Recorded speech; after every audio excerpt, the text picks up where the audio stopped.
Bienvenidos a esta nueva sesión académica del día de hoy, todos muy madrugadores. Muchas gracias por su asistencia. Vamos a hablar de un tema súper interesante que es de la cavidad oftálmica en 3D. Vamos a hablar desde los implantes orbitarios hasta la prótesis ocular, pasando por la cirugía. Entonces, para esto, de la mano de nuestra casa comercial, que es como muy querida de la casa por todos los que estamos aquí presentes, vamos a tener una sesión académica muy interesante, muy nutrida.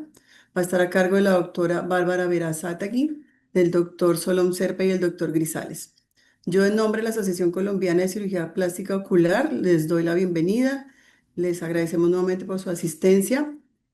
Y estas actividades académicas son de vital importancia para todos porque sabemos que de estar actualizándonos constantemente es que se ven los frutos de nuestro trabajo y los pacientes son los más beneficiados, que son como nuestros más sinceros objetivos. Entonces, para iniciar, les voy a dar una introducción hablando un poquito de sus currículos vitales de nuestros ponentes del día de hoy. Entonces, tenemos a la doctora Bárbara Verazátegui Fernández. Ella es oftalmóloga oculoplástica, está en España, Santander y en Bilbao. Hizo sus estudios de medicina en Santander y la residencia en oftalmología la hizo en Bilbao. Estuvo en la unidad de oculoplástica desde el 2023 en Bilbao hasta el 2021 y en Santander desde el 21 hasta la fecha. Ha trabajado en el Hospital Universitario Marqués de Valdecilla en Santander. Tiene su práctica privada en oculoplástica Verazátegui en Santander y Bilbao. Es doctora en Medicina y Cirugía por la Universidad del País Vasco. Es autora de 3 libros, entre los que se encuentran Cavidad oftálmica y prótesis oculares, Dacrología aplicada, Principios médicos y quirúrgicos del rejuvenecimiento periocular. Ha participado en la junta directiva de la Sociedad Española de Cirugía Oculoplástica y también ha participado en el comité organizador del Congreso del SECPO en años anteriores y recientemente en el que pasó de este 2025. Y también es profesora en el Masterclass iLead Coach y profesora de la Universidad de Cantabria. Doctora, muchas gracias por su asistencia. También contamos con la presencia del doctor Solom Serpa desde Lima, Perú. Es oftalmólogo oncólogo, especialista en oncología, órbita y oculoplástica, especialista en ultrasonido ocular y orbitario, past president de la Sociedad Panamericana de Oncología Ocular y vocal en países andinos de la Sociedad Panamericana de Oculoplástica. Y por la parte el componente de la rehabilitación y las prótesis, ya como en el post de todos estos tratamientos, tenemos al doctor Santiago Grisales. Él es optómetra clínico radicado en la ciudad de Pereira, en Colombia, y hizo su especialización en prótesis oculares. Entonces, con este preámbulo, viendo el perfil que tenemos de nuestros expositores de alto nivel, entonces damos inicio a estas charlas. La charla con la que vamos a empezar es de la doctora Verazátegui. Hola, buenos días. Buenos días. Bueno, Y vamos a bueno, hablar solo de historia de a los modo de implantes. anécdota es de Casate. Estamos aquí sin tilde. Bueno, voy a compartir la pantalla y así ustedes pueden ver cómo yo. Un segundito. Y vamos a hablar de historia de los implantes para la cavidad anaftálmica. Sí, un momentito.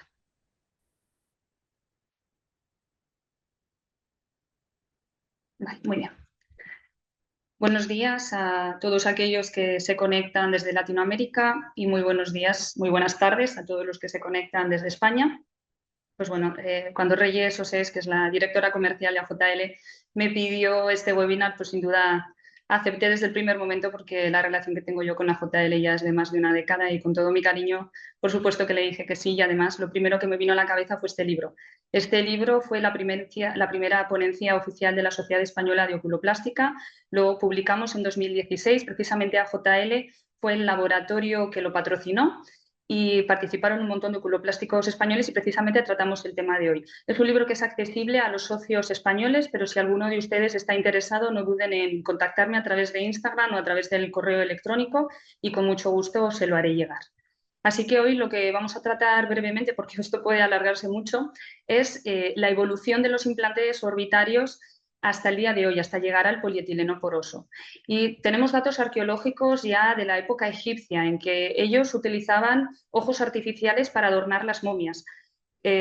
Romanos y griegos también utilizaban ojos artificiales para adornar sus estatuas, pero lo que no hay es datos arqueológicos de que se utilizasen estos ojos artificiales para personas vivas. No es hasta el siglo XVI cuando Parés sí que publica estos ojos artificiales metálicos que eran indicados para pacientes. Y ya damos un salto hasta principios del siglo XIX, cuando los artistas venecianos empezaron a fabricar prótesis oculares en cristal, pero muy celosos de su técnica no lo compartieron al resto de Europa y se perdió.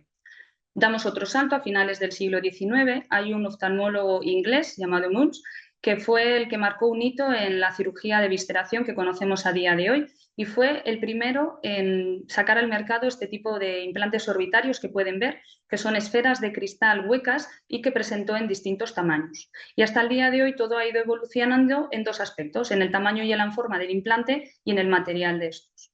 Si yo a cualquiera de ustedes les pregunto cuál sería su implante ideal, estoy segura de que la mayoría coincidirían en decirme que tendría que ser de un tamaño suficiente como para reponer el volumen perdido, que fuese inerte, que no diese reacción a cuerpo extraño en la órbita, que tuviese poco peso, que arrastrase la prótesis que después vamos a adaptar encima y que estuviese asociado a escasas o nulas complicaciones oculares. En cuanto al tamaño y a la forma, hoy en día disponemos de implantes de muchos tamaños, pero el objetivo principal siempre es poner el implante de mayor tamaño posible. Eso sí, siempre asegurándonos de que los tejidos blandos conseguimos cerrarlos sin tensión y que queda suficiente fondo de saco para que luego podamos alojar la prótesis ocular, que más o menos es de unos 2 mililitros de volumen. En cuanto a los materiales, ahí sí que tenemos una larga historia y voy a ser un poco breve porque nos podríamos alargar. Lo vamos a organizar en dos grandes grupos para que me entiendan. Va a estar el grupo de los implantes clásicos y el grupo de los implantes porosos. En cuanto a los implantes clásicos, tenemos el implante de Muns, del que les hablé antes, y luego está el implante de hueso y los implantes de oro. Estos daban muchos problemas, no triunfaron en el mercado porque fácilmente se extruían y migraban dentro del cono. Luego apareció el implante CAT de Cutler, que es el que pueden ver abajo a la derecha. Es un implante que en su parte posterior es rígido, sin embargo, en su parte anterior tiene esa malla metálica que quedaba expuesta, por lo que fácilmente se contaminaba y había que explantarlos. Después apareció el implante de Iowa, que tiene esas 4 protusiones características que permitía adaptar muy bien la prótesis y que ésta se arrastrase, pero por contra provocaba una erosión de la conjuntiva que hacía que rápidamente se expusiese. Y ha habido mucha más innovación. Hemos tenido implantes imantados, implantes con vástago, implantes de silicona expansible, de silicona maciza y luego tenemos a día de hoy los de polihidroximetilmetacrilato, que son los implantes no porosos más utilizados en el mundo después del polietileno. En cuanto a los implantes porosos, quizá tendemos a pensar que solo existen dos materiales, la hidroxiapatita cálcica y el polietileno poroso, pero realmente la historia partió del hueso carbonizado y del fosfato cálcico vacuno en los años 70. Después apareció la hidroxiapatita cálcica en los 80, el polietileno poroso de alta densidad en el 94, la biocerámica, el Goretex o el polihidroxietilmetacrilato en el 99. La peculiaridad que tienen los implantes porosos y ha hecho que hayan encontrado su nicho en el mercado y que realmente estén tan afianzados a día de hoy es que tienen una estructura de unos microcanales que hace que pueda crecer a través de sus orificios el tejido fibrovascular de la órbita, siempre y cuando el implante esté colocado bien atrás en la órbita y esté en contacto con la tenon y con el resto de tejidos y no esté ni metido en esclera ni recubierto con otro tipo de material. Otra característica es que este crecimiento fibrovascular se puede dar desde el mes 1 hasta el mes 12 y es lo que se llama integración tisular. Vamos a decir integración tisular entrecomillado porque realmente es algo que nunca se va a integrar realmente en el cuerpo humano. Esta imagen que les muestro es de un implante explantado a los 3 meses de su colocación y pueden ver cómo ese crecimiento fibrovascular es cierto y verdadero. Otra característica de estos implantes porosos hace que esta microestructura de túneles permite que sean livianos, que además sean fácilmente perforables, es decir, que podamos suturar los músculos a ellos u otro tipo de cobertura, que con una hoja de bisturí del 22, por ejemplo, lo podamos tallar, lo podamos moldear y que además esta estructura superficial que tienen haga que se quede bien estable en la órbita sin desplazarse dentro del cono. Pero bien, no todo lo que reluce es oro y también tienen sus inconvenientes. Y precisamente esta superficie porosa irregular actúa como una piedra pómez y lo que hace es que cuando los vamos a introducir en la cavidad orbitaria, si no nos ayudamos de un aplicador plástico por el que hagamos pasar el implante a su través, lo que vamos a conseguir es lo que conocemos como el efecto velcro o el síndrome cactus. Y eso significa que todo aquel tejido blando que entre en contacto con el implante se va a ver arrastrado. Pero bien, si sabemos manipularlos no vamos a tener ningún problema. Esta superficie anterior, también rugosa, es abrasiva, por lo que nos puede plantear la posibilidad de si es conveniente o no recubrir la parte anterior. Y en tercer lugar, otro inconveniente que tienen es que estos canales, estos túneles, en caso de contaminación, con facilidad dan lugar a biofilm. Así que si comparamos porosos frente a clásicos, pues tenemos ventajas y desventajas. Eso sí, vamos a dar como ganadores a los porosos. Las ventajas de los porosos: migran menos, son más estables, son móviles, permiten la adaptación de la prótesis y el arrastre de la misma, son tallables y perforables. Las desventajas: esa abrasión, ese riesgo de exposición, ese efecto velcro, la posibilidad de formación de biofilms, el alto precio en el caso sobre todo de la hidroxiapatita cálcica y luego importante que no todos los pacientes valen para este tipo de implantes. Aquellos pacientes que han sido radiados o van a ser radiados, aquellos pacientes que tienen enfermedades del colágeno o bien pacientes inmunodeprimidos, en estos quizá los implantes porosos no son tan indicados por el riesgo mayor de extrusión. Y en lo que sí que son muy comparables uno y otro es en el riesgo de infección siempre y cuando se manejen y se manipulen bien. De todos los materiales de porosos, comenzamos con la hidroxiapatita cálcica. Como les decía, fue el primer material que se empleó y originalmente era la hidroxiapatita cálcica natural. Mediante una reacción hidrotérmica, lo que se transformaba era el carbonato cálcico en fosfato cálcico. Y esto va a dar lugar a unos implantes de un poro amplio que eran frágiles y eran bastante duros. Después apareció la hidroxiapatita sintética, que está comercializada por este laboratorio francés. Es una hidroxiapatita más barata, es más liviana y no es tan frágil. También tenemos hidroxiapatita china del año 99, es una hidroxiapatita natural que ha dado problemas de antigenicidad, y la hidroxiapatita brasileña, que es sintética y ha tenido también algún problema en su composición. Tanto la china como la brasileña son unos tipos de implantes que se utilizan más de forma local. Y esta hidroxiapatita la verdad es que tiene bastantes inconvenientes y por eso tampoco ha triunfado. Por un lado es bastante agresiva porque el diámetro hemos dicho que es mayor que el del polietileno y esto obliga prácticamente siempre a cubrir por la parte anterior al implante, lo que hace que la cirugía sea más larga y más cara. Son además implantes frágiles, son más duros, suelen dar reacción a cuerpo extraño y son bastante caros. Y llegó el polietileno poroso. Se describió en el año 94 por los doctores Rubin y Goldberg en conejos y por el doctor Cares en pacientes. Estos implantes tienen una característica y es que son maleables, son resistentes, son biocompatibles y tienen esa cierta integración de la que hablábamos. Se fabrican con facilidad y luego existe una versión que tienen la superficie anterior más lisa, con un poro de mucho menor diámetro y también con 4 túneles preperforados que permiten suturar los rectos oculares en caso de que se desee. Esta superficie anterior más lisa lo que hace es que el riesgo de extrusión por la erosión sea menor. Los implantes de polietileno poroso de alta densidad se fabrican tanto esféricos como cónicos. Los esféricos los tenemos desde 12 a 23 milímetros de diámetro, los cónicos de 16, 18 y 20 milímetros. Y debemos saber que a igualdad de diámetro llena más un cono que una esfera. Si ahora comparamos hidroxiapatita frente a polietileno poroso, gana el polietileno. El polietileno es más resistente, es menos abrasivo, menos duro, es un poco más barato. Eso sí, en cuanto a la integración, son muy similares. Les hablo de la biocerámica. La biocerámica es un material sintético del que conocemos desde hace 30 años que se utiliza en prótesis y se utiliza también en odontología, se utiliza en ortopedia, perdón, y en odontología. Sin embargo, en nuestro campo no ha triunfado y la verdad es que no sé decirles por qué. Porque en principio es un material biocompatible, inerte, no es tóxico, no hay antigenicidad. Los poros son más pequeños que los del polietileno, por lo que tiene menos efecto velcro y menos riesgo de erosión. Y también parece que genera esa infiltración fibrovascular y esa integración. Se fabrica también en conos y en esferas, pero ya les digo que no sé muy bien por qué, porque sí que hay publicaciones al respecto, no sé muy bien por qué no ha triunfado. Hablando de polietileno, o sea, de implantes porosos, a día de hoy entonces hablaríamos de tres materiales principalmente: el polietileno poroso de alta densidad, la hidroxiapatita cálcica sintética y la biocerámica. Y si ahora comparamos el polietileno y la biocerámica, realmente no hay estudios comparativos de uno frente a otro. Los que hay siempre son frente a la hidroxiapatita, y la biocerámica es más barata que la hidroxiapatita, más caro que el polietileno, pero sí que hay casos descritos de inflamación orbitaria, por lo que damos por ganadora también a los implantes de polietileno.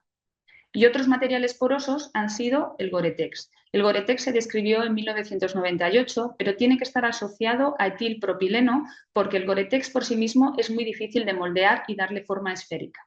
Y luego está el polihidroxietilmetacrilato. Estos surgieron en el año 99. Hay publicaciones de implantes en conejos y tienen una característica que les diferencia de todos los anteriores, y es que su parte posterior es sólida, sin embargo la parte anterior es blandita y facilita la sutura de los músculos en caso de que se desee. A lo largo de toda la historia vemos que se ha dado muchas vueltas al material, sobre todo, pero siempre hemos tenido el mismo objetivo, que es el de reponer volumen, bien en la cavidad orbitaria anoftálmica o pseudoanoftálmica. Y nada más, muchas gracias. Doctora Bárbara, muchísimas gracias. Súper interesante como todo este recorrido, no solamente histórico, sino en conocer un poco más los materiales de los elementos que estamos utilizando a diario. Algunas veces pues se puede caer en el error de solamente utilizar algo o por escuela o por rutina o porque es lo disponible en los hospitales o en las clínicas en las que trabajamos. Entonces, entender un poquito más cómo funcionan o cómo se adaptan estos materiales inertes a las cavidades anoftálmicas, creo que es vital para todos. Sí, y además sorprendente porque realmente sí que por resonancia magnética se puede ver esa infiltración de los implantes, pero se ve muy bonito, por ejemplo, en esa imagen que les he mostrado, que habían pasado nada más que 3 meses y ya estaba integrado realmente. Sí, sí, sí, increíble. De hecho, cuando uno hace los explantes de los que se destruyen, uno nota realmente cómo está de bien Eh, integrado porque esa y fibrosis adherido, es muy, muy eso es. marcada. Sí, sí, sí. Pues muchas gracias. No, usted, muchísimas gracias. Entonces seguimos con la presentación del doctor Solón Serpa, mi técnica quirúrgica para procesos de enucleación y evisceración con Ocufil, perdón. Doctor Serpa, todo suyo el Hola, escenario. gracias, gracias. ¿Se ve mi pantalla y se me escucha bien? Sí, señor, perfecto. Perfecto. Bueno, un agradecimiento especial a la compañía JL por la invitación, en especial a Reyes, gran amiga, que me invitó a dar esta charla y con todo gusto la participo. Felicitar a la doctora Bárbara por la excelente charla. Hizo una muy buena introducción al tema de hoy y me encantó.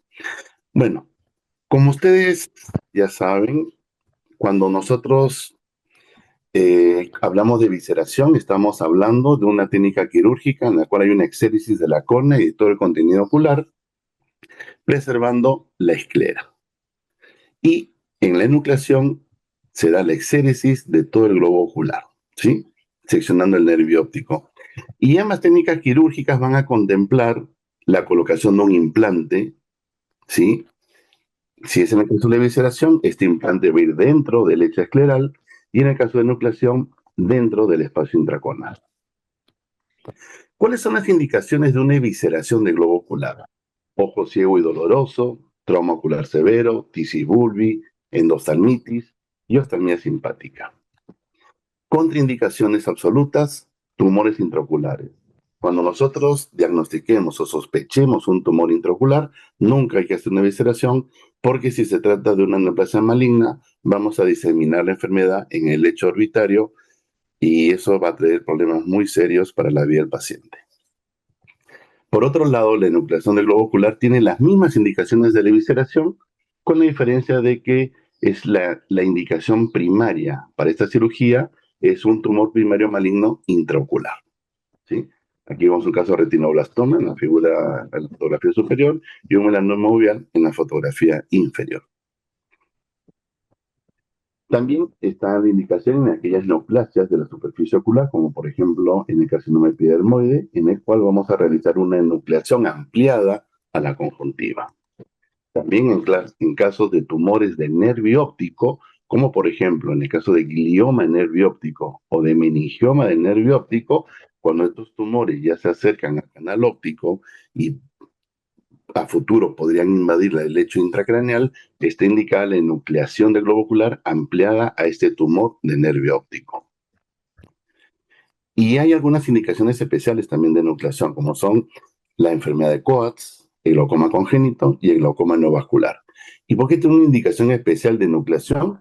Porque pueden constituir síndrome mascarada de retinoblastoma. Entonces, por precaución en estos casos, nosotros preferimos realizar siempre la enucleación del globo ocular.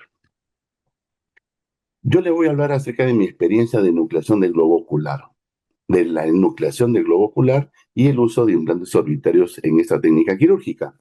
En el Instituto Nacional de Enfermedades Neoplásicas, donde trabajé 20 años, ¿sí? El instituto excelente rector de la cancerología en el Perú, nosotros no teníamos banco de tejidos, por lo cual teníamos que implantar, colocar el implante orbitario en el lecho intraconal sin ningún tipo de envoltura, ¿sí? Entonces, vamos a ver cómo hacemos esta técnica. ¿Por qué usar un implante orbitario en una enucleación de globo ocular? ¿Por qué es importante? Porque los beneficios son restablecer el volumen de la cavidad orbitaria, evita el enoftalmos, va a hacer que la prótesis ocular sea más delgada, por tanto va a pesar menos, y eso va a conferir una mayor motilidad a la prótesis ocular y va a lograr una mejoría cosmética del paciente. Por ejemplo, en estos casos no se colocó un implante orbitario y vean el enoftalmos que hay en esta figura, en la fotografía superior izquierda, ¿no? Hay un surco palpebral superior bastante profundo, hay un enoftalmos. Vean a la derecha también, este paciente también cursa con enoftalmos. Y fíjense, en estos casos la prótesis tiene que ser de mayor volumen, va a pesar más y con el tiempo hay un descenso del párpado superior, lo cual hace de que haya allí un tema estético que haya que corregir, ¿no? Y como describió la doctora Bárbara, tenemos los implantes biointegrados y los no biointegrados, ya lo describió muy bien ella, ¿sí? Las complicaciones también las explicó. Tenemos la exposición del implante en la cual hay una solución de continuidad a nivel de la conjuntiva y la tenon. La extrusión es cuando el implante se desplaza hacia adelante. También puede haber una infección del lecho orbitario con exposición del implante y extrusión. Y también puede haber formación de granulomas. Una quinta complicación es la migración del implante, sobre todo cuando no tiene una envoltura o cuando no está fija este implante a los músculos extraoculares. Ya se habló cuáles son los implantes biointegrados, hidroxiapatita, biocerámica, polietileno poroso, y los no biointegrados como la silicona, el acrílico y una variante del acrílico que es el acrílico multiperforado, ¿no? ¿Y cuál es el implante orbitario ideal? En el contexto de una enucleación del globo ocular sin colocación de envoltura como lo hacemos nosotros aquí los oncólogos en Perú. Si hablamos de exposición, infección o granulomas, vamos a decir de que estas complicaciones se dan en el mismo porcentaje cuando usamos cualquiera de estos tipos de implantes, ¿sí?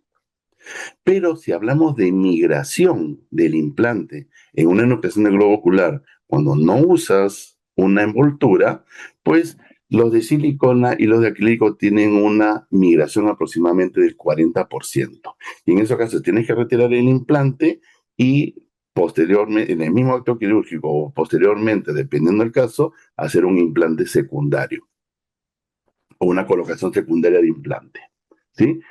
Aquí los biointegrados y el acrílico multiperforado han tenido una tasa de migración casi del 1% en nuestra casuística.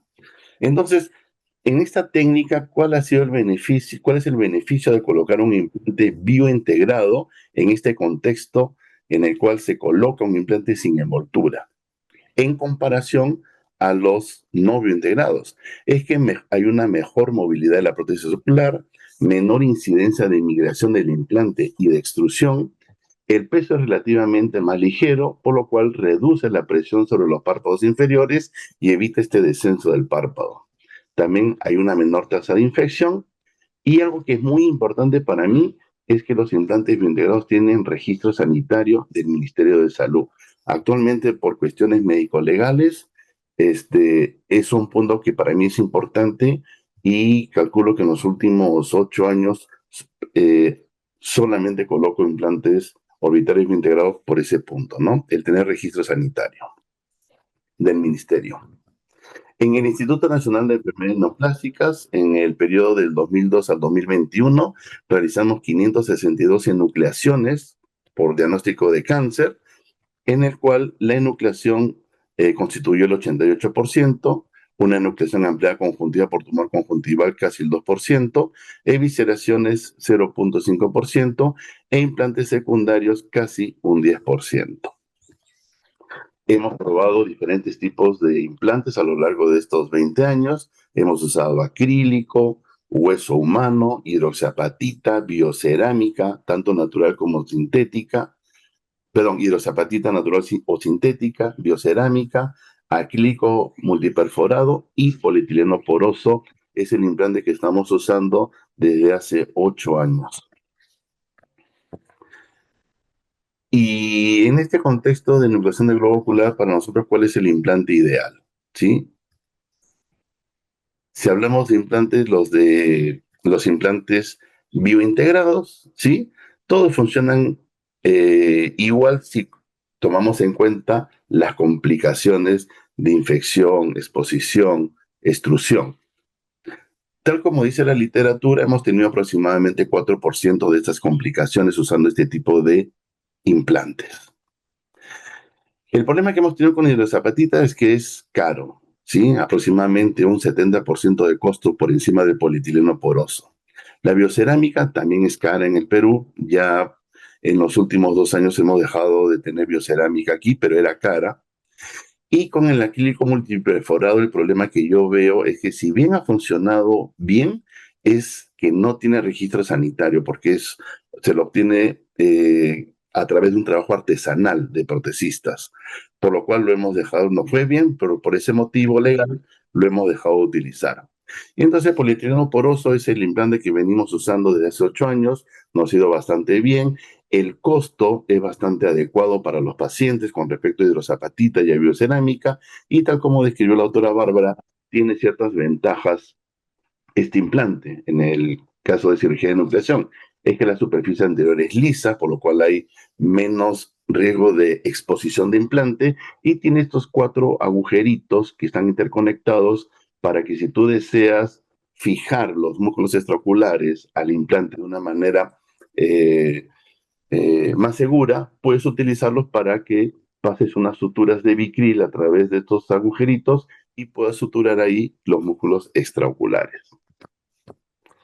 Aquí les voy a presentar la técnica de nucleación que nosotros realizamos.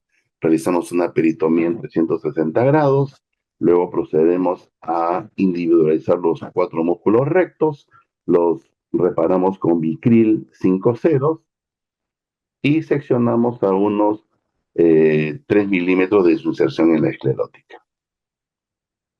Luego vamos a proceder a la sección del nervio óptico. En el caso de retinoblastoma, idealmente una longitud por lo menos de 10 milímetros. Hacemos hemostasia. La hemostasia realmente la realizamos solamente realizando compresión con gasas húmedas. Una vez que no hay sangrado, procedemos a colocar el implante orbitario. Como dije, nosotros nunca hemos colocado una envoltura al implante porque no tenemos banco de tejidos. Así que colocamos directamente el implante en el espacio intraconal. Y como dije, la tasa de migración es alrededor del 1% o menor. Nosotros los músculos extraoculares los suturamos, ¿sí?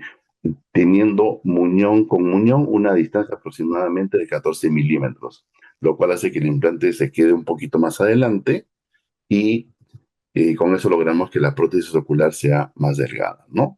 Suturamos conjuntiva y tenon en un solo plano, comprobamos que hay un buen lecho debajo, por encima del implante, y colocamos un conformador.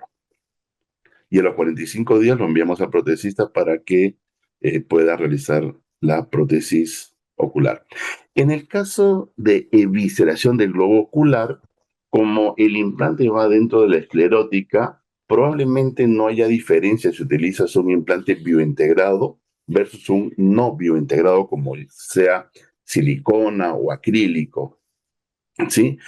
Pero vuelvo al tema médico-legal. Nosotros, si bien podríamos colocar un implante no biointegrado, como por ejemplo el de acrílico, y andaría bastante bien, por cuestiones médico-legales preferimos utilizar polietileno poroso, porque es más económico que los otros biointegrados, y por otra parte tiene registro sanitario del Ministerio de Salud. Entonces, ante cualquier eventualidad de complicación, ya sea exposición, infección, extrusión, vamos a tener el respaldo legal de que hemos puesto un producto aprobado por las normas sanitarias de nuestro país, ¿no? Y para terminar, voy a mostrarles la técnica de evisceración que realizo, ¿sí? Hacemos una exéresis de la córnea, haciendo una incisión a nivel del limbo esclerocorneal, perdón, y procedemos a realizar la exéresis de todo el contenido de la uvea, del vitro, ¿no? Todo el contenido ocular. Limpiamos adecuadamente el lecho escleral y vamos a colocar un implante orbitario en ese lecho escleral, ¿no? Utilizamos este dispositivo que nos sirve como túnel para poder ingresar el implante al lecho escleral y suturamos. Suturamos con Vicryl 5 ceros. Generalmente voy a colocar un implante en adultos, un implante número 20. Y si no puedo afrontar bien los bordes de la herida, lo que hago es hacer unas incisiones relajantes al nivel del ecuador entre los músculos rectos. Hago 4 incisiones y con esas incisiones relajantes ya los bordes de la herida pueden cerrar sin tracción y luego suturamos conjuntiva y tenón en un solo plano.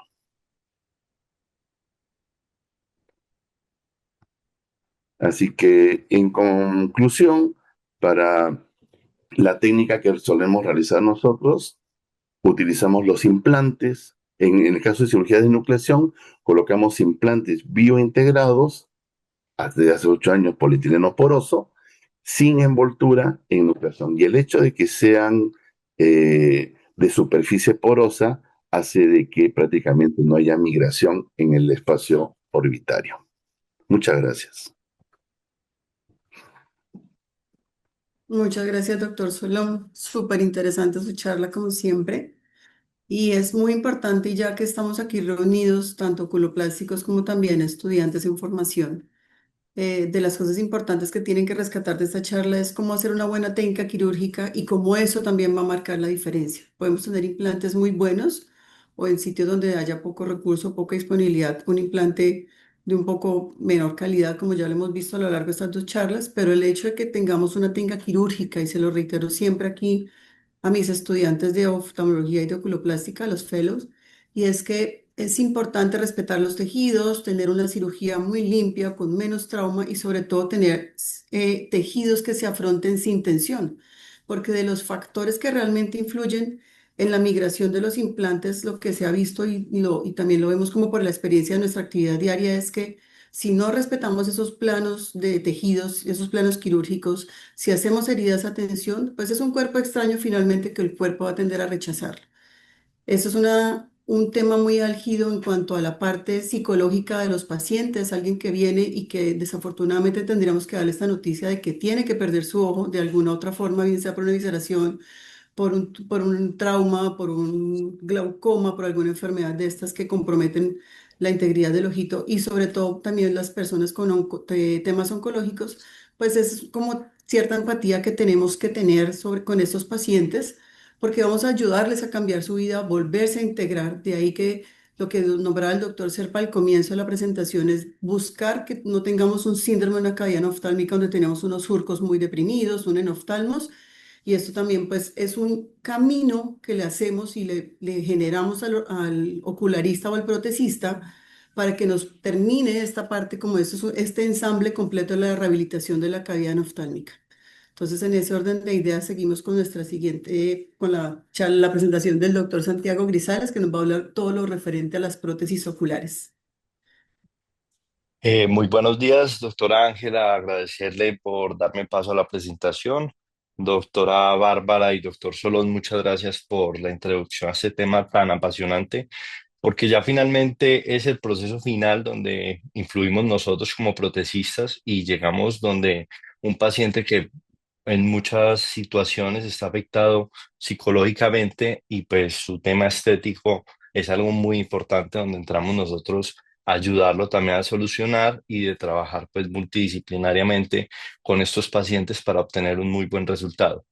Tenemos varios tipos de pacientes. Inicialmente está el paciente que viene por una noftalmia congénita, donde la causa son síndromes, exposición del feto o una microftalmia, y es importante el uso de prótesis desde los estadios iniciales, ojalá antes del primer año de edad del paciente, porque vemos aquí las condiciones o digamos cuáles son esas afecciones que generan no utilizar una prótesis con esta tomografía de un paciente de 10 años donde su cavidad se ha visto alterada en el crecimiento y en una simetría ósea bastante complicada ya de manejar.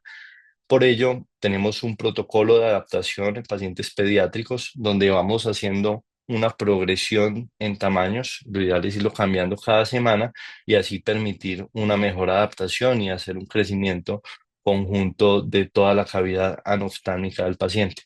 Los pacientes que nos llegan por anoftalmias adquiridas generalmente vienen remitidos desde la oculoplastia, donde vemos unas muy buenas cirugías, muy limpias, que nos permiten hacer una muy buena adaptación, pero adicional a eso, hemos visto que son pacientes, los que sufren anoftalmia adquirida, que son pacientes que están más afectados psicológicamente, debido a que pues, pueden incluso caer en una situación de vulnerabilidad por la pérdida de confianza, la ansiedad, o incluso a veces se vuelven más irritables debido a una deformación y una falta de seguridad en su condición. Este es un estudio que se hizo en Brasil donde muestran cómo el uso de una prótesis ocular ha mejorado el aspecto no solamente del paciente, sino de su vida y su condición socioeconómica. Es importante cuando recibimos un paciente de prótesis ocular, lo notamos, el momento quirúrgico que ha sido bueno o pues no tan bueno en algunos casos, sobre todo por el movimiento que podemos tener de la prótesis. El doctor Solón lo comentaba de lo importante que es poner un implante adecuado, sobre todo de gran tamaño, que nos permite tener un muy buen acople entre la prótesis y el implante. Adicional a generar piezas que sean de un menor tamaño que nos permiten menor peso en la cavidad. Los pacientes que nos llegan de tisis bulbi son pacientes que no en todos los casos se tratan, pero que sí les ayudan mucho a disimular su defecto o su desfiguración con una prótesis un poco más delgada, pero que permite una mejor apariencia. Normalmente estos pacientes, en algunos casos, sobre todo los estadios iniciales, tienen una alta sensibilidad de la córnea, por eso es muy importante cuando hacen recubrimiento de conjuntiva sobre la córnea, porque nos mejora mucho la adaptación y la estabilidad de la prótesis y sobre todo la comodidad para el paciente. Las prótesis oculares que se utilizan en la noftalmia, como son la biseración, nucleación, la tisis, son prótesis de gran tamaño, miden aproximadamente 3 centímetros de grosor o 2 centímetros, lo que permite una muy buena caracterización, muy similar a los espacios que tenemos en cámara anterior. Hay personas que incluso no conocen del tema y se imaginaban que la prótesis era redonda, pero pues la verdad es la forma de la prótesis siempre es encajar con el implante y permitir un muy buen movimiento de la pieza. Tenemos las cascarillas, que son piezas muy delgadas, donde de pronto se limita un poco la caracterización, aunque se logra con un muy buen resultado. Muy común en casos de tisis o en casos de pacientes que de pronto tienen un implante graso que ha ido creciendo y no tenemos casi espacio para hacer una correcta adaptación. Esta que es la prótesis ocular epítesis es una prótesis común verla en pacientes que han sufrido de una desintegración, un trauma, la cual se adhiere con bandas adhesivas o, por ejemplo, en España se utiliza mucho poner unas gafitas con unos alambres que la sostienen de una manera muy estética y disimulando muy bien el defecto, o incluso poniendo unos pines metálicos y hacer una pieza imantada con el fin de mantener esa adherencia todo el tiempo de la prótesis, la cual está fabricada los párpados con silicona y la prótesis en preferencia con polimetilmetacrilato. Tener en cuenta cuál es la simetría facial de un paciente es sumamente importante porque es lo que le debemos devolver al paciente, buscar que esa apertura palpebral se asemeje lo más posible, tanto en horizontal como en vertical, y que no protruya mucho ni esté tampoco generando un enoftalmo en el paciente con el fin de garantizarle con éxito una correcta apariencia. Muchos casos resulta un poco lamentable recibir pacientes que no tienen acceso a oculoplastia y se nota mucho la diferencia debido a que se va perdiendo un poco esa caracterización, va descendiendo la cavidad, generando que se vea, digamos, como en esta paciente, un ojito más arriba que otro. Es una paciente que tuvo una fractura de piso órbito, nunca se la trataron y finalmente pues perdió la visión por ese ojito, tiene el ojo ahí, pero no permite hacer una correcta adaptación. Lo mejor que se podría hacer en este caso es remitirlo y hacer un trabajo conjunto con los oculoplásticos. Los materiales, inicialmente, como lo comentaba la doctora, se ha utilizado el vidrio. El vidrio era muy buen material con respecto a la adaptación para el paciente, debido a que le permitía una muy buena compatibilidad con el tejido. Sin embargo, son piezas que son sumamente frágiles, difíciles de replicar y en caso que se necesitara hacer algún cambio o alguna modificación, era bastante difícil hacerlo, pues porque el vidrio es imposible hacer, digamos, una corrección en volverlo más pequeño. El PMMA, polimetilmetacrilato, es el material por excelencia que utilizamos actualmente, que permite una muy buena caracterización adicional a un muy buen manejo. Son técnicas que no requieren tanta pericia para su fabricación. No es tan difícil fabricarlos como el vidrio, que tiene que ser incluso soplado por unos tubos especiales, sino que es una fabricación que se puede replicar incluso mucho más fácil para pacientes en el momento que van a requerir nuevamente una prótesis, y adicional genera muy buena resistencia. Esta prótesis al paciente, si se le cae, no se va a dañar, entonces pues es bastante cómodo. Las complicaciones que tenemos con los pacientes generalmente desde la consulta de los ocularistas, quienes adaptamos las prótesis, lo más común es encontrar simbléfano, sobre todo lo comentaba el doctor Solón, la importancia de poner un conformador al final de una cirugía de visceración, evitando estas adherencias entre conjuntiva vulvar y tarsal. Estos casos en algunos podemos tratarlos nosotros desde consulta, sin embargo, lo mejor es remitirlo al oculoplástico, donde pues ya prefiriendo la técnica en la que él confíe más, pues nos modifica y nos reconstruye un poco la cavidad para poder finalmente hacer una mejor caracterización y mejor adaptación de una prótesis ocular. En algunos casos sucede que los pacientes llegan con la prótesis desviada, están mirando en otra dirección, la prótesis les estalla y puede ser que la tengan mal puesta o que la prótesis se rote. En estos casos es importante desde la consulta de prótesis ocular hacer unas adiciones de material en las esquinas temporal y nasal inferior con el fin de mejorar esa estabilidad de la prótesis y evitar que rote esta. Las tosis muy comunes en estos pacientes de prótesis oculares, sobre todo cuando tenemos enucleación, es donde más podemos notar una desfiguración más marcada y, digamos, una afectación más marcada de los párpados o en los traumas.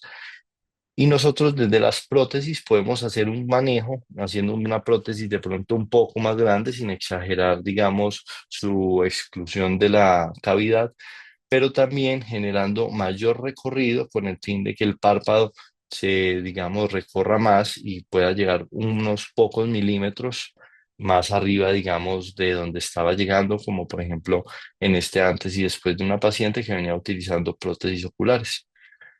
La exposición de los implantes es más común en esos implantes que son lisos, que no generan una correcta vascularización, ya lo comentaba el doctor Solón anteriormente, y en estos casos inmediatamente se debe remitir al oculoplástico para hacer un trabajo conjunto y volver a realizar, digamos, todo el proceso desde cero, de ir a consulta, a hacer una cirugía para poder mejorar esta condición y ya posteriormente, como decía el doctor Solón, perdón, remitirlo nuevamente para volver a hacer una adaptación de prótesis. La secreción es algo muy común en los pacientes de prótesis oculares, no confirmar siempre que no haya una infección y por lo general tiende a incrementarse pasados los 6 a 7 meses y es importante volver a hacer un pulido de la pieza y poder, digamos, garantizar el estado de esta. El paciente con prótesis ocular que tiene anoftalmia es importante que se retire la prótesis una vez al mes para que haga lavado de esta y los que tienen tisis bulbi utilizan una cascarilla, es importante que se retiren la prótesis para dormir. El control se debe hacer por lo menos cada 6 meses o una vez al año, donde se realiza un pulido, se verifica que esté bien direccionada la prótesis y que no haya una alteración de fondos de saco. El uso de gafas, muy importante, no solamente para mejorar su aspecto estético, sino también como protección. Y finalmente, esta frase que es el que no vive para servir, no sirve para vivir, porque es una profesión en la que volvemos a darle una oportunidad a los pacientes y la verdad la gratitud es lo que más nos puede enriquecer en la práctica profesional. Ha sido un placer, gracias por escucharme. Muchas gracias, doctor Grisales. Es súper interesante esta charla también. Yo creo que todo nos quedó muy, muy claro que el trabajo del protecista o del ocularista es muy importante. Esto es como una sociedad, un trabajo en equipo, mancomunado, como les dije en la charla anterior. De una buena técnica quirúrgica también va a depender mucho una muy buena rehabilitación. Es importante que todos nos llevemos como a casa el mensaje que tenemos que estar muy en comunicación con nuestros protecistas, con nuestras personas que nos van a ayudar como a hacer toda esa parte de rehabilitación. Entonces es una alianza que siempre hay que tener. Tenemos que empaparnos como de todos los materiales que están disponibles, de la posibilidad de tener al alcance varios insumos y recursos que nos hagan como más fácil este camino del que hemos estado hablando de rehabilitar a un paciente que viene en estas condiciones que como ya dijimos, pues es una cirugía que devuelve mucha confianza, devuelve autoestima y son pacientes que están transitando por enfermedades y condiciones muy difíciles. Entonces, bueno, muchas gracias por semejantes ponencias. Vamos a revisar un poquito qué dudas y preguntas tenemos por ahí. Si quieren hacer sus comentarios, bien pueden hacerlos y compartirlos en el chat. Eh, Reyes, muchas gracias. Enhorabuena por las presentaciones tan interesantes. El doctor Quintero en Colombia nos dice un saludo y abrazo a los conferencistas que nos han compartido este tema tan importante para los oculoplásticos. No sé si alguien más tiene alguna pregunta por hacernos, algo diferente. A mí me ha gustado mucho el comentario que ha hecho el doctor Grisales sobre que la prótesis no hay que sacarla más que una vez al mes y realmente yo les digo a mis pacientes que incluso solo la saquen cuando le visitan al protésico, al ocularista, porque a veces el mensaje que se les da es completamente el contrario. Yo tengo muchos pacientes que vienen y me dicen, no, me han dicho que me la saque a diario y realmente eso no es más que una fuente de problemas de agravar y adelantar un síndrome de cavidad seronoftálmica que por desgracia a largo plazo van a tener. Así que me ha encantado ese mensaje que él ha dicho. Sí, yo normalmente les digo también que se la quiten mínimo cada 2 meses, entre más tiempo se la dejen mejor, pues porque recordemos que las prótesis hacen como una película protectora, un biofilm, que lo que nos va a permitir es precisamente esa tolerancia por el cuerpo. Entonces, estarlas quitando, uno escucha historias muy graciosas y muy cómicas, que dejarlas en vinagre, que limpiarlas diariamente con un cepillito, pues porque eso acumula moco, y lo que hace eso realmente es como un círculo vicioso donde el paciente la despule la superficie y va a ser como que crezca y crezca moco realmente y ese círculo nunca lo vamos a terminar. Entonces sí es como muy importante educarlos a través de la buena práctica y el buen cuidado de las prótesis igualmente.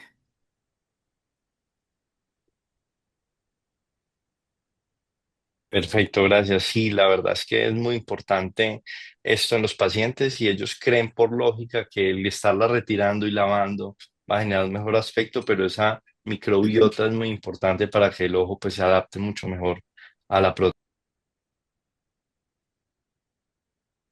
Sí, así es. Voy a revisar si tenemos más preguntas. Permítanme un segundo. Muy interesante a los tres. Sí, realmente es una charla que nos deja muchas enseñanzas para llevar a casa y sobre todo a quienes están en formación, que son también parte de nuestros invitados el día de hoy. Y sobre todo hacer un trabajo mancomunado. Eso es como de las grandes, grandes cosas que tenemos que tener presentes.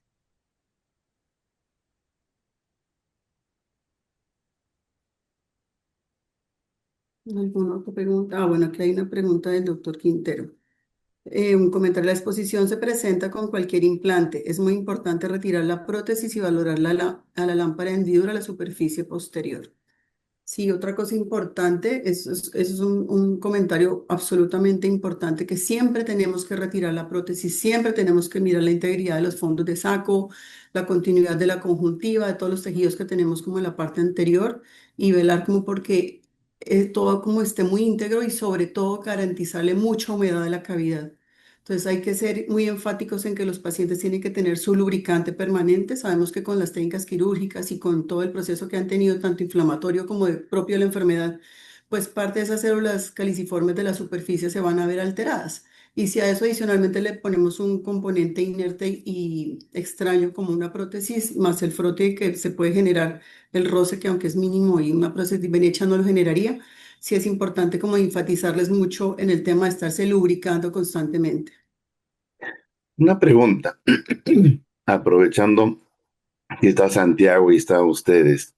A veces los pacientes usuarios de prótesis refieren de que sienten resequedad en el lecho y llevan una costumbre de usar ungüentos o lágrimas en gel. ¿Qué sería mejor? ¿El ungüento? ¿Qué tipo de ungüento? ¿Con corticoides, sin corticoides? ¿Qué antibiótico? ¿O es mejor que apliquen lágrimas artificiales? ¿Qué sugieren ustedes? Doctora Bárbara, Eh, quisiera contestar de primero. Perdón, ¿quién quisiera? Perdóname.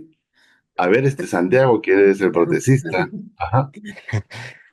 Bueno, por ejemplo, en consulta es muy común, por ejemplo, acá en Colombia, que llega el paciente y nos dice, no, sígame mandando la gotica que me está mandando de toda la vida. Y yo prefiero mucho el ungüento, que sean lubricantes viscosos, no siempre en ungüento, incluso la carboximetil, por ejemplo, al 1% funciona muy bien, depende mucho la disponibilidad que tengan también en la zona, pues no limitar al paciente que tiene que ser un tipo nomás, pero el acompañamiento con lo que son corticoides y antiinflamatorios es importante, sobre todo en esos pacientes que tienden a generar una secreción moderada y constante. Sí se va a mejorar bastante el uso de los corticoides y de los antiinflamatorios, digamos, con periodos de descanso, pero pues sí es casi que crónico el uso que van a tener algunos pacientes. Lo ideal es no aplicarlo como norma, sino cuando el paciente de verdad tiene una secreción bastante alta donde le molesta mucho, pues empezar a recurrir un poco de estos recursos farmacéuticos para poderlo hacer. Ujú.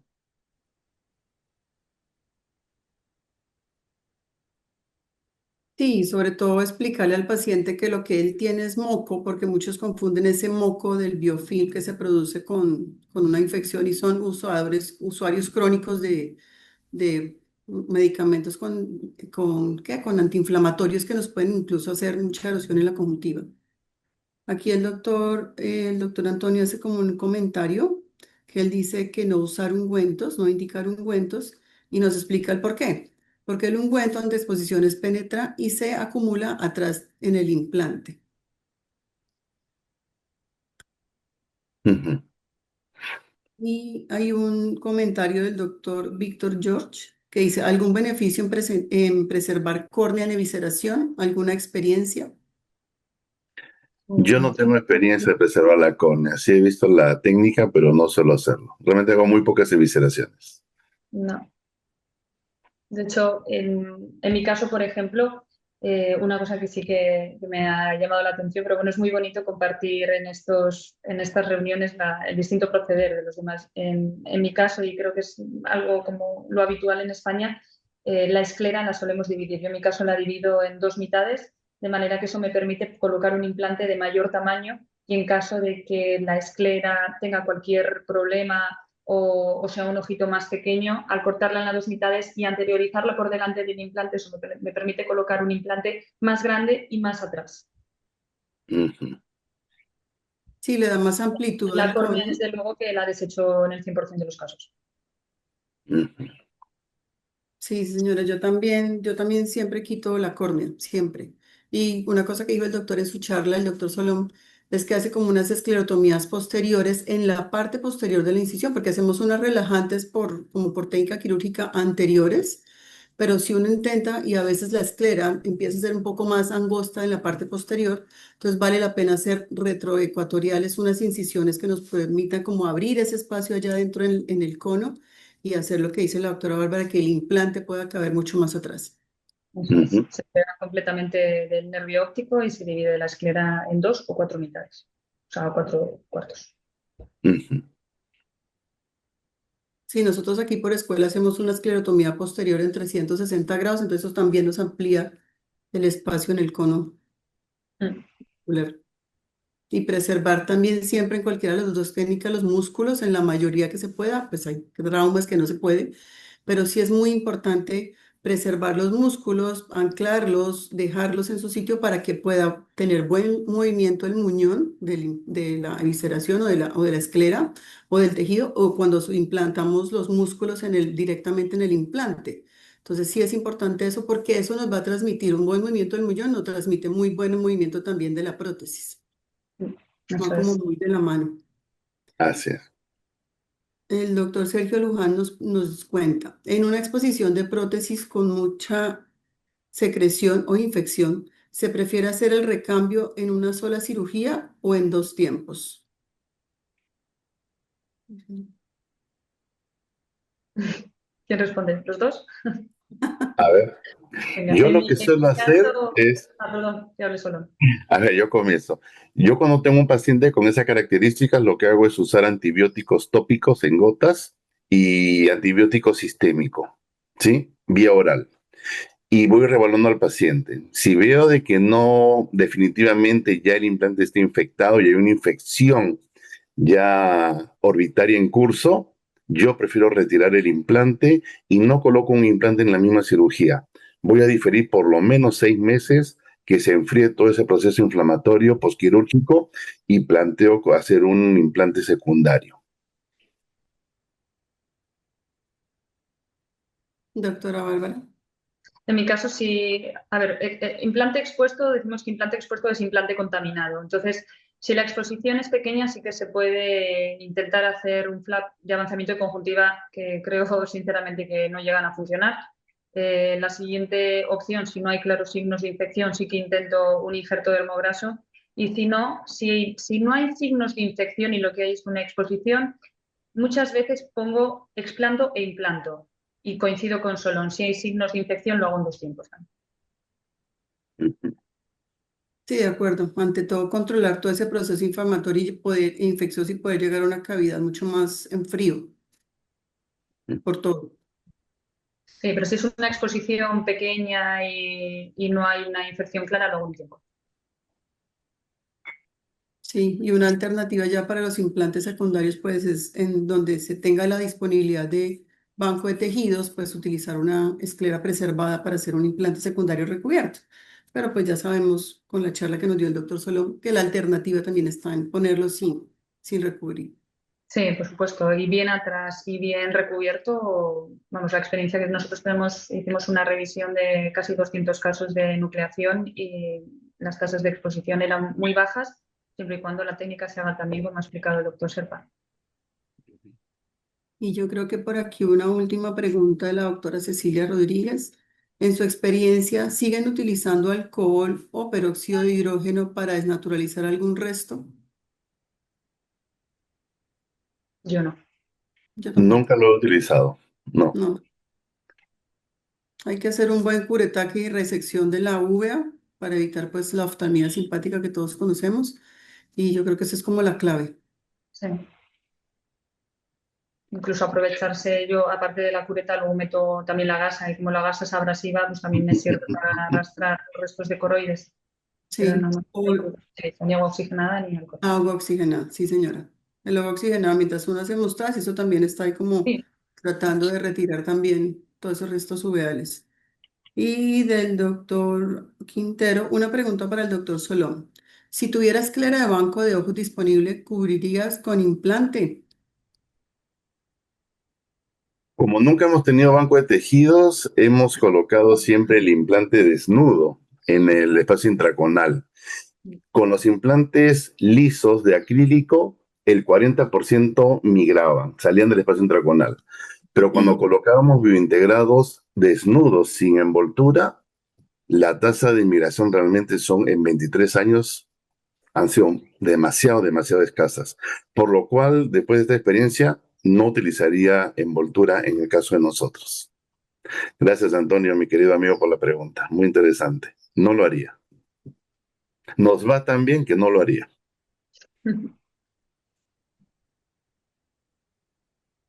Bueno, esto ha sido maravilloso y yo creo que podríamos quedarnos aquí hablando mucho tiempo, pero en aras de cumplir como el protocolo que nos habíamos impuesto de una horita juiciosos, de mucha academia, solo les voy a robar unos segunditos al final de esto. Antes, muchas gracias de nuevo a todos quienes asistieron y sacaron este tiempo en la mañana para asistir a llenarnos de conocimientos. Gracias a ustedes tres doctores por tan excelentes presentaciones, muy claras, muy concisas.